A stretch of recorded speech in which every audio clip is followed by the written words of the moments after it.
History doesn't always remember the quiet ones, not the ones who stood in silence or held on when no one was looking. But sometimes it's the quiet who plant the seeds. And decades later, the world blooms. Montgomery, Alabama, summer of 1940. The air was thick with heat, and something heavier, something unspoken that hung in every corner like dust no broom could sweep away. Sarah Thompson stepped out of the hospital, her white nurse's uniform damp with sweat and 12 hours of effort. Her feet ached in her shoes, cheap, worn-down flats that had carried her through another day of tending to patients who barely looked her in the eye. Some smiled, most didn't. A few asked to be treated by someone else. And still, she cleaned their wounds, changed their dressings, held their hands as they cried out in pain. She saved lives quietly, efficiently, without thanks. Outside, the sun hovered low over the horizon, bleeding orange and gold into the streets. Sarah clutched her worn leather bag tight against her side and walked toward the bus stop like a soldier heading to battle. The streets of Montgomery were winding down, but her day was far from over. She didn't want much. Not a medal, not applause, not even a kind word, just a place to sit. She reached the corner, where the sidewalk cracked and weeds pushed through like they were tired of being buried too. The bus would be there in 5 minutes, if it wasn't running late, which it usually was. She stood there in silence, eyes scanning the road. Her back was stiff, her body longed for rest. But even in the waiting, she stood. Not because she wanted to, but because in this city, in this era, sitting too soon, in the wrong place, could cost you more than your dignity. She looked down the street and spotted the bus coming dust, trailing behind it like a ghost. Her heart thumped a little faster, not because of the ride, but because of what the ride represented. That damned bus. Same one every evening, same worn-out seats, same metal signs separating white from colored, same driver who never made eye contact, same unwritten rule, know your place or pay the price. Sarah exhaled slowly, bracing herself. 12 hours of serving, 1 hour of standing. She just wanted to sit, that's it. But in 1940, Montgomery, Alabama, even that was a lot to ask. The bus rolled to a screeching halt in front of her, wheezing like an old man tired of the weight it carried. Sarah stepped forward, climbed the first step, and stopped. There it was. That sign, colored, an ugly little tin slab nailed above the seats toward the back.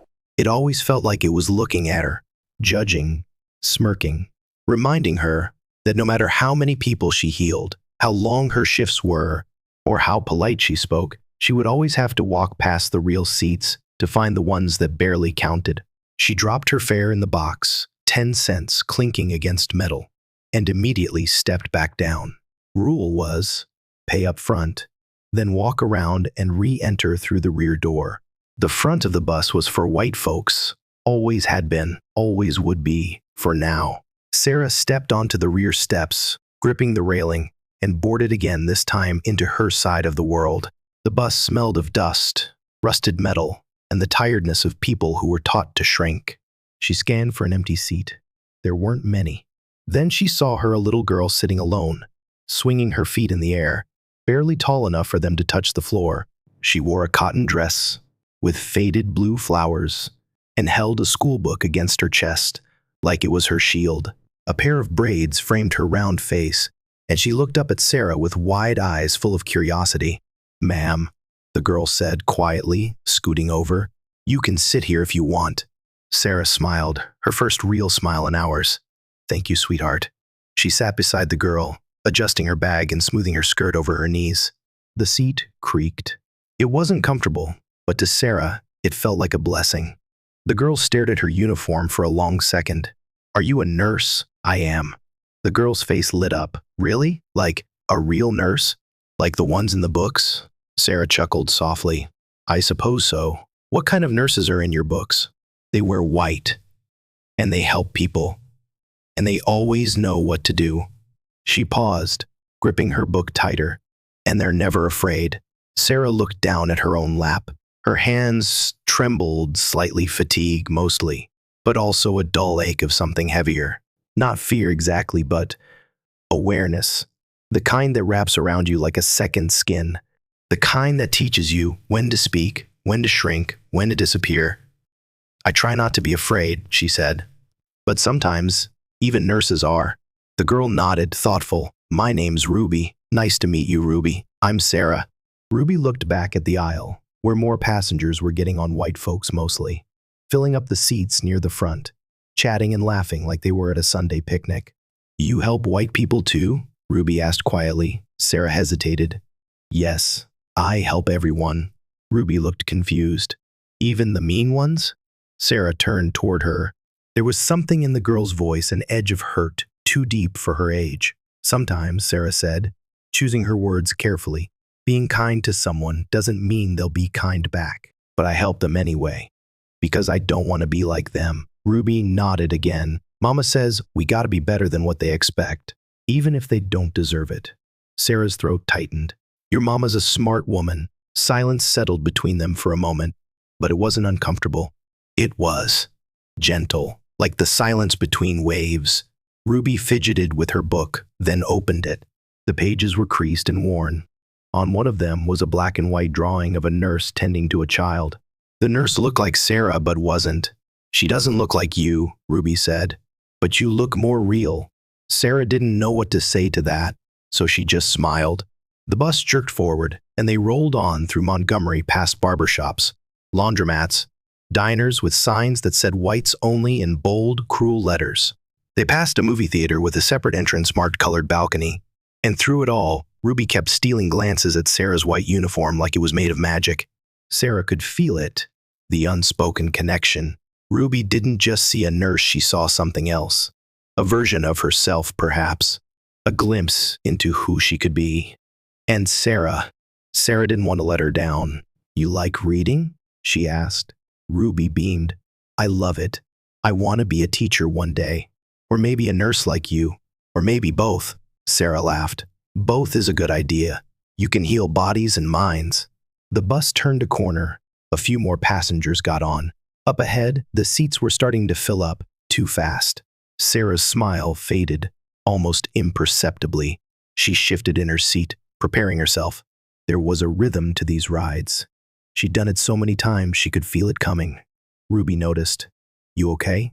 Sarah nodded, forcing the smile back. Just a little tired, that's all. Ruby leaned closer, her voice low. If they tell you to get up, I'll get up too. Sarah's eyes stung. Thank you, baby, she whispered. But no, you stay right where you are. You still got some dreaming to do. The bus creaked again. The sign overhead didn't move, but Sarah felt it, looming. She looked down at her uniform, stained and crumpled but still white. Still clean enough to make a child believe in something bigger than the rules nailed to the wall. For now, that was enough. For now, that was hope. The bus groaned to a stop at the next corner. The sun had dipped lower, casting long amber shadows across the cracked pavement. As the door hissed open, the scent of hot asphalt wafted in, thick and heavy like the weight pressing down on every black passenger on board. A man stepped onto the bus, white, mid-40s, tie loosened, sweat lining his brow like a salt crust. He looked tired and irritated, the kind of tired that didn't come from work but from entitlement unmet. Sarah didn't look at him. She didn't have to. She knew what was coming the moment he climbed aboard. He scanned the front of the bus, noticed the seats were full, and paused. Then came the voice. That same voice, always gruff and clipped and used to being obeyed. YALL, in the front colored row, stand up. The bus went quiet, like someone had sucked the air out of the vehicle. Conversations froze. The engine hummed. Ruby's tiny fingers tightened around the edge of her book. Sarah didn't move right away. She wasn't trying to make a statement. She wasn't trying to be brave. She was just tired. Tired in her bones. Tired in her soul. Tired in that deep, invisible way that makes the world feel too heavy for one body. The driver, Frank, turned around in his seat, eyes locking on her. I said, "Stand up, Miss Thompson." There it was again, her name, used not with familiarity but with dominance.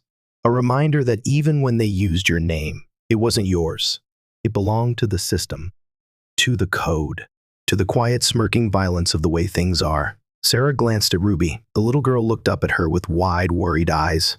Why do we have to stand? Ruby whispered. Sarah didn't answer. Not because she didn't know, but because she did. She could feel it in every inch of her skin. The centuries of it, passed down like a sickness, a curse, a rule written in blood and signed by silence. Frank barked again. You want me to get the police involved? Is that what you're asking for? Sarah knew what that meant. Police didn't ask questions. Not in Montgomery. Not when a black woman was accused of refusing to comply. The man, the one who'd boarded, didn't say a word. He just stood there, arms folded, eyes glazed over with that same bland expectation that came with privilege. He wasn't angry. He didn't have to be. The world moved for him, whether he noticed or not. Ruby clutched Sarah's hand now. Sarah took a deep breath. She let go of Ruby's fingers gently. Then, slowly, she stood. The seat creaked in protest. Her knees ached. Her back flared with pain. But she rose without a word, without complaint, just like she always did. The white man sat down immediately, not even looking her way. Not a nod, not a thank you, not a glance, as if she didn't exist. Ruby looked up at her, trembling. It's not fair, the girl whispered, blinking back tears. Sarah forced a smile, but it didn't reach her eyes. No, baby, she said softly. It's not. But fair's got nothing to do with it. Not here. She turned away from Ruby, gripping the metal pole as the bus lurched forward again. Her feet struggled to find balance. Her body swayed with the rhythm of the road, but her face stayed still serene, unreadable. Outside, the city passed by in a blur of red dirt, brick buildings, and signs screaming separate but equal in every font, but never in truth. Sarah's thoughts wandered. Not far, just enough. She thought about the old woman who came in last night, with pneumonia white, frail, scared. Sarah had stayed after her shift, to sit with her, hold her hand, rub her back. The woman never once said thank you, but she didn't push Sarah away either. Sarah had called her ma'am. And now, here she was, not allowed to sit behind a man who wouldn't even call her human. She felt the burn rise behind her eyes, but she swallowed it back. Crying wouldn't fix anything. It never had. Not here. Not on this bus. Not under that damned sign. The sign above her seat still read, colored, but now it loomed empty, like a lie exposed. She had followed the rules, done everything right, and still, she stood. A few seats behind her, someone coughed. Someone else whispered, shameful. Sarah wasn't sure if that whisper was meant for her or for the man. She didn't turn around. What was the point? A black man near the rear met her eyes for a brief second. His face was stone. He didn't nod. He didn't smile. But in that moment, Sarah saw it: recognition. That subtle, unspoken solidarity that came from knowing what it was to endure. She shifted her grip on the pole. Her hand was sweating, her knuckles white from strain. The bus jostled again. She stumbled, just slightly. Ruby stood. You can have my seat, she said, voice quivering but strong. Sarah shook her head. No, baby. You sit and you dream. You hear me? Ruby hesitated, then slowly lowered herself back down. Sarah steadied herself, swaying with the motion of the bus. And still, no one said a word. Not the man who took her seat. Not the driver who barked the order. Not the passengers who watched, quiet and comfortable in their complicity. But somewhere in that silence between the rhythm of the wheels and the creak of injustice, Sarah found something she didn't expect. Stillness, not surrender, not defeat, but the kind of stillness that grows just before a storm, the kind that holds its breath and waits for the right moment to roar. She didn't know it yet, but a decade and a half later, in this same city, on this same kind of bus, another woman would refuse to stand, and the world would finally notice. But right now, Sarah just stood tired, proud, invisible. And for one more mile, she endured. The wheels groaned as the bus crawled down Dexter Avenue, passing rows of tired storefronts and sun-faded billboards. The light outside had begun to dim, but inside the bus, it was even dimmer, heavy with silence. Thicker than heat, deeper than shame. Sarah gripped the pole, her hands aching. The metal was slick with sweat, hers or someone else's. She couldn't tell anymore. Her legs trembled beneath her nurse's skirt, the muscles fatigued beyond reason. Every bump in the road sent a shock up her spine. Still, she held on. She didn't speak. She didn't protest. She didn't even sigh. And no one offered her a hand. No one even saw her anymore. It was strange, really, how a person could exist so vividly and yet be made invisible by a single, unspoken rule. Not because she had done wrong, not because she had made a scene, but because the very law told everyone else they didn't have to see her, that they could pretend she wasn't there. That's what Jim Crow did best. It didn't just separate people by color, it separated them from compassion, from conscience. It made good people small, quiet, complicit. It told them, if you stay in line, you'll be safe. And safety, no matter how thin or fleeting, was addictive. A baby somewhere in the back let out a cry. A mother whispered lullabies through clenched teeth. The scent of fried lard and sweat drifted faintly in the air. Every soul on the bus had somewhere to go, someone to feed, something to forget. But none acknowledged the woman standing right in front of them, swaying, exhausted, barely holding herself upright. Sarah had become a part of the scenery. She used to think silence was neutral, peaceful even, but now she understood it was often an accomplice. Silence was the blanket people pulled over their eyes when justice became too inconvenient to face. She closed her own eyes, just for a moment. A memory stirred. Last winter, a white boy, no older than 10, had come into the hospital screaming broken leg from a farm accident. The doctor on duty had been nowhere to be found. Sarah had stepped in, cleaned the wound, set the bone, calmed the mother. That boy had gripped her wrist like she was his only tether to this world.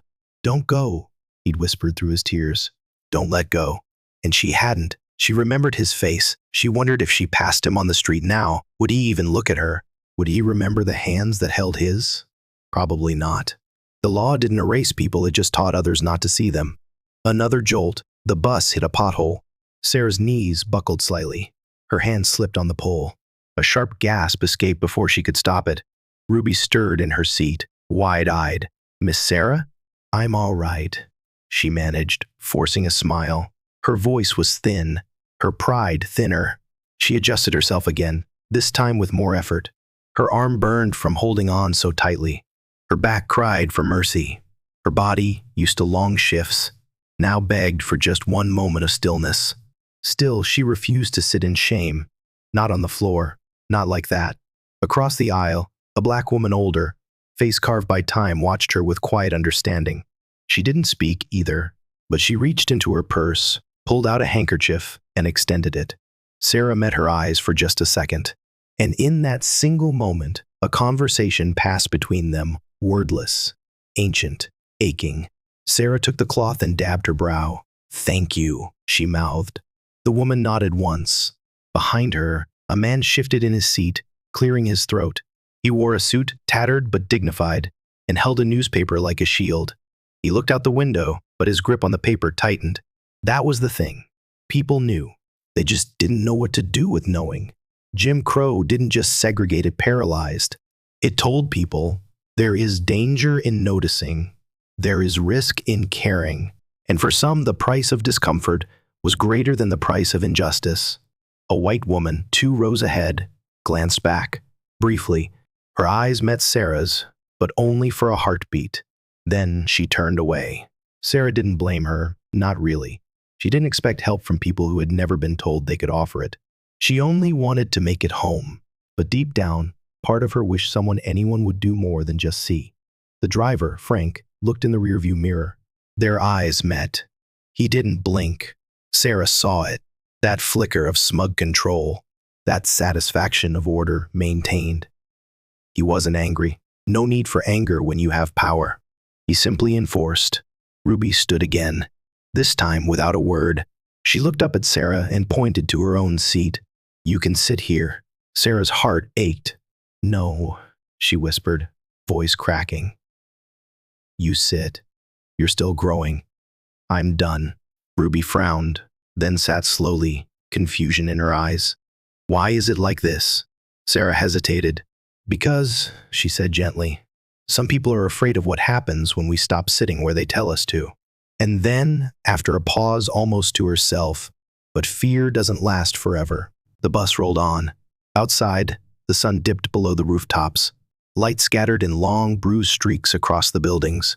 Inside, Sarah stood still, invisible to most, but no longer invisible to herself. Somewhere deep inside, beneath the ache, beneath the silence, something was growing. Not rage, not hate, but a seed of stillness, of waiting, of knowing. One day someone would sit and refuse to move, and the world would finally look up. The ride continued, heavy and slow, as if the weight of silence had seeped into the bus's wheels. The hum of the engine faded beneath the sound of Sarah's own pulse pounding in her ears. Every turn, every lurch forward sent a reminder through her legs: you're still standing. You're still not allowed to rest. The sun had nearly set now, its golden light dimming into a dusky, bruised blue. Streetlights flickered on one by one, glowing like weak fireflies. The outside world moved on cars passing, children playing on porches, radios crackling with jazz or sermons. Inside the bus, it was like time had paused in discomfort, until the door opened again. At the next stop, a young white man stepped on board. He was maybe 30, clean-shaven, carrying a briefcase, and looking distracted, like he had somewhere more important to be. His tie was loosened, and his shirt clung to his back with sweat. For a moment, he didn't really see anything. Not the rows of seated passengers, not the little colored sign near Sarah, not even the driver. But then he glanced toward the middle of the bus, and his eyes locked with hers. Not just a glance, a real look. One that lasted longer than it should have. One that said, "Wait, this isn't right." Sarah didn't look away. She'd gotten used to the pattern, the quick glance, the polite indifference, the immediate turn of the head. But this man, he held her gaze, long enough to see that she was standing while others sat, long enough to see the fatigue in her arms, the slight tremble in her knees, the white uniform stained with a full day's labor, long enough to realize that something wasn't just uncomfortable, it was wrong. And for the first time that day, Sarah saw something unexpected. Shame, not hers, his. He blinked. His expression shifted: guilt, hesitation, uncertainty. His eyes flicked toward the man now sitting in her seat, then toward the bus driver, then back to Sarah. She could almost see the war inside him. He didn't say anything, didn't ask questions, didn't raise his voice or slam his fist. He just walked quietly toward the back, standing a few feet away from Sarah. He didn't try to sit. He stood with her. And somehow, in that simple act, Sarah felt it like air returning to a room that had long been sealed shut. He looked straight ahead, jaw clenched, knuckles white against his briefcase. Sarah didn't speak, neither did he, but something had shifted, and it didn't go unnoticed. Ruby peeked up at the man, then at Sarah. Her eyes were wide. "Is he standing for you?" Sarah gently placed a hand on the child's shoulder. "Maybe not for me, but not against me. And sometimes that's enough." The driver glanced in the mirror again, his lips tightening, but he didn't say anything. A small crack had formed in the wall, a fracture, nothing dramatic but real. The bus hit another bump. Sarah lost balance for a moment, and her hand slipped from the pole. Her body lurched, but before she could fall, the young man's hand darted out and steadied her. "Easy," he muttered, almost apologetically. She looked up at him. He still didn't meet her gaze directly, but his hand lingered a beat longer than necessary before retreating.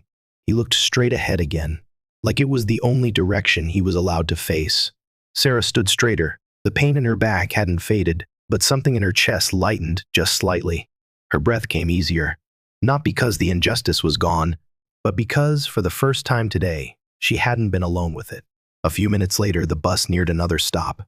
The man moved, slowly, toward the door. As the brakes squealed and the doors creaked open, he paused. Then, without turning fully, he slipped a small, folded note into the narrow crack between Sarah's hand and the pole she clung to. He said nothing. Then he stepped off the bus and vanished into the dusk. Sarah blinked, unsure if it had really happened. She opened the note with trembling fingers. It was scribbled hastily, in blue ink, slightly smudged from sweat. "I'm sorry, I should have said something. I see you. I saw everything, I'll remember. T, that was it. No last name, no explanation, no promises, just a simple truth. I saw everything." Sarah folded the paper carefully, like it was something sacred. She tucked it into the breast pocket of her uniform, over her heart. Not everyone looks away. Some people, just a few, carry the shame with them, even if they weren't the ones who caused it. Some people don't scream or fight, but they see. And sometimes, in a world built to erase you, being seen is the first step toward being heard. Ruby tugged at Sarah's sleeve. What did he write? Sarah didn't answer at first. Then she bent down and whispered into the little girl's ear. He said, "We're not invisible," Ruby smiled. And for the rest of the ride, she held Sarah's hand a little tighter. The bus hissed to a stop on the corner of Westcott Street, its brakes letting out a tired groan that echoed down the block. The sky was almost completely dark now, deep navy, spangled with the first stars brave enough to push through the haze of street lamps and heat. Sarah stepped down from the bus, her legs stiff and unsteady beneath her. The pavement felt uneven, like her body had forgotten what stillness was.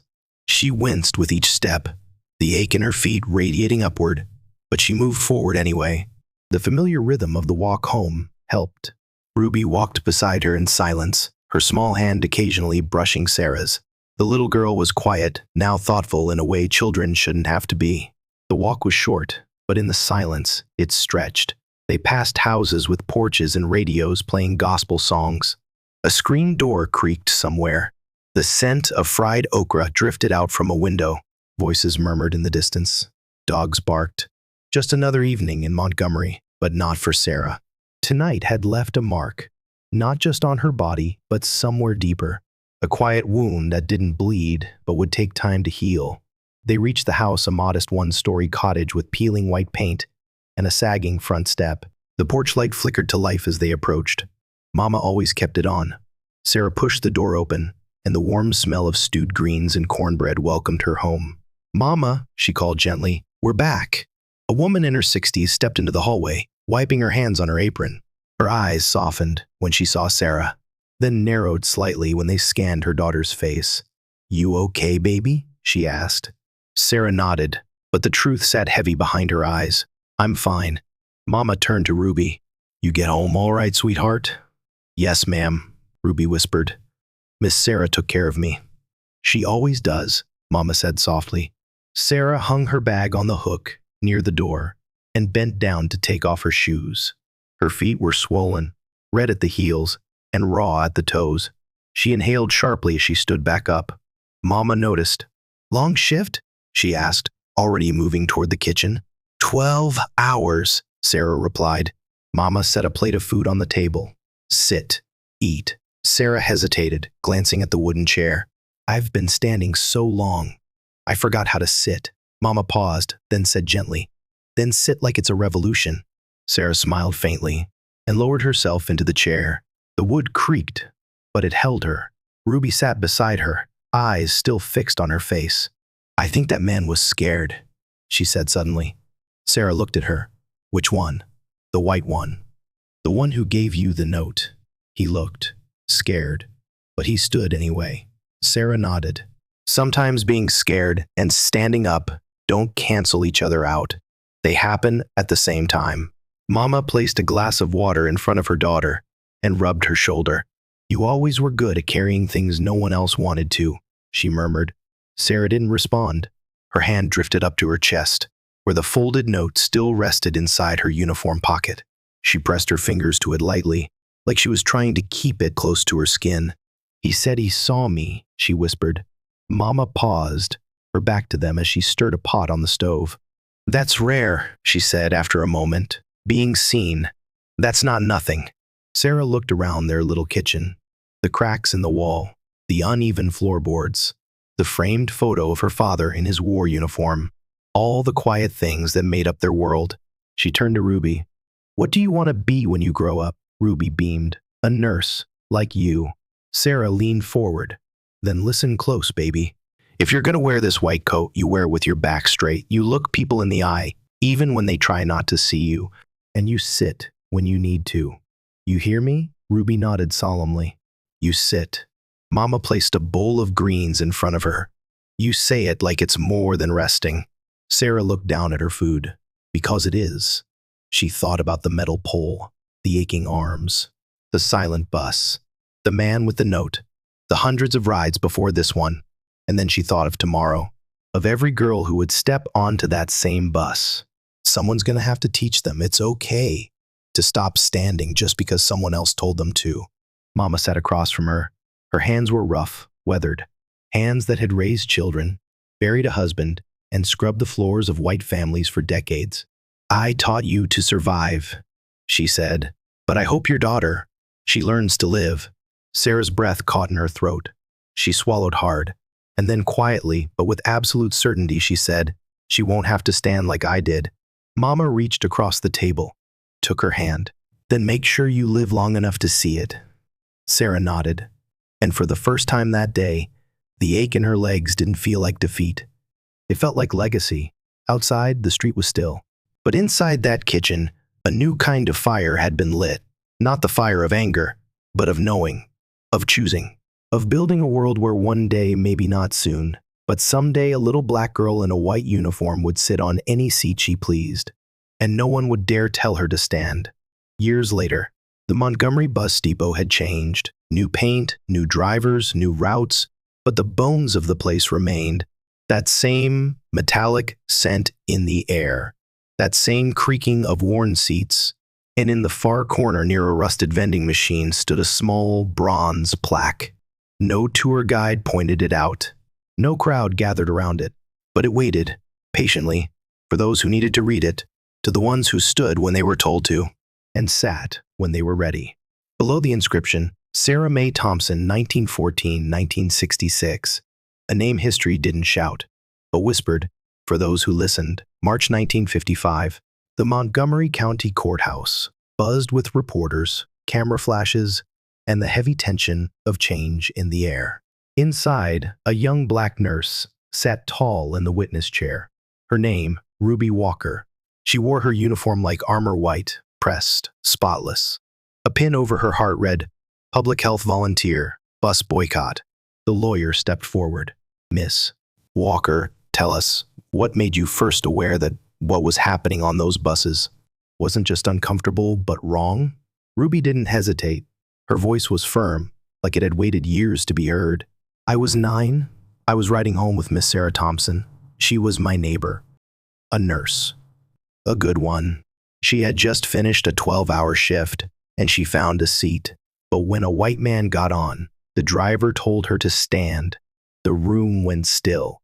She stood, even though she was shaking, even though she could barely stay upright. And when I asked her why, she said, because the law says I have to, but the law ain't always right.